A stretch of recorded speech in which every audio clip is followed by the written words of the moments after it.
Si Pangulong BBM at ang gobyernong to ay kontrolado ng mga oligarchs at mga bilyonaryong negosyante. Ipapakita ko sa inyo kung bakit at paano. Pakinggan natin mismo yung sinasabi ng mga bilyonaryong negosyante at mga oligarko. This president, yung naiba sa kanya is he's really actively seeking out consulting with various representatives of the private sector. And I think nakakagana sa business person, parang wow, It's the first time it has happened parang talagang, that the president is so accessible to business tycoon. talagang Ang narinig nyo na nagsalita ay si Lance Gokongwei ng pamilya Gokongwei.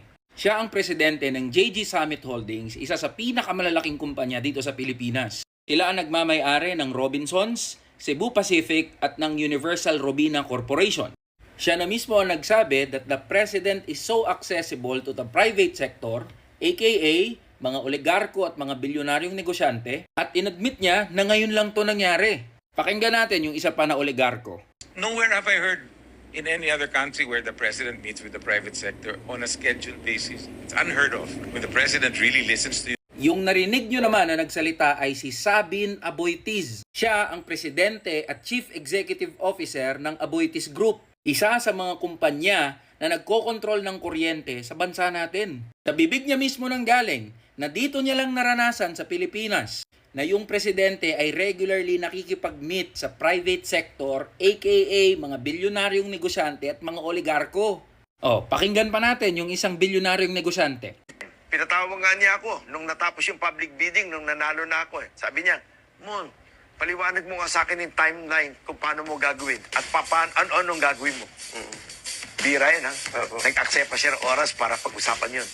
Because of BBM, the investors' confidence are very strong. Yung narinig nyo na nagsalita ay si Ramon Ang.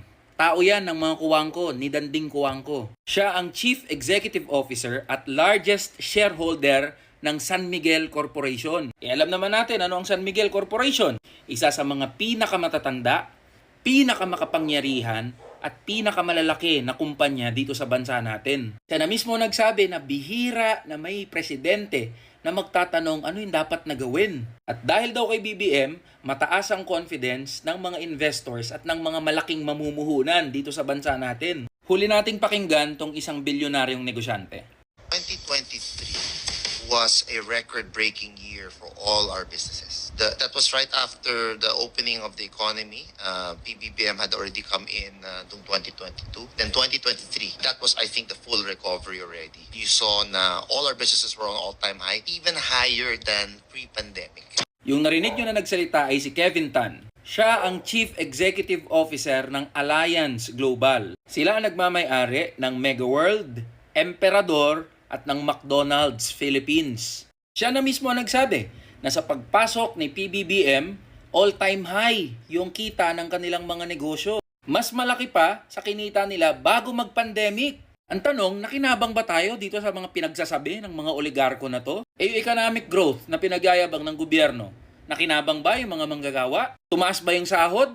Bumaba ba yung presyo ng mga bilihin at serbisyo? Di ba hindi naman? So sino yung nakikinabang at nag-e-enjoy dun sa mga nire-report ng Pangulo at sinasabi ng mga negosyanteng to? Definitely hindi tayo na mamamayang Pilipino. Kaya wag tayo magtataka kung bakit taon-taon na lang pare-parehas na pangalan yung nandun sa top 50 na pinakamayayaman sa bansa natin, tapos mas lalong naghihirap yung mga manggagawang Pilipino. Alam nyo kung saan ko nakuha itong mga video na to? Nakapost mismo sa PCO page. Kaya yung gobyerno natin, podcast mismo ng mga elitista, mga oligarko at mga bilyonaryong negosyante. Sa susunod na video, ipapaliwanag ko naman ano yung Private Sector Advisory Council. Fuck you mga oligarchs!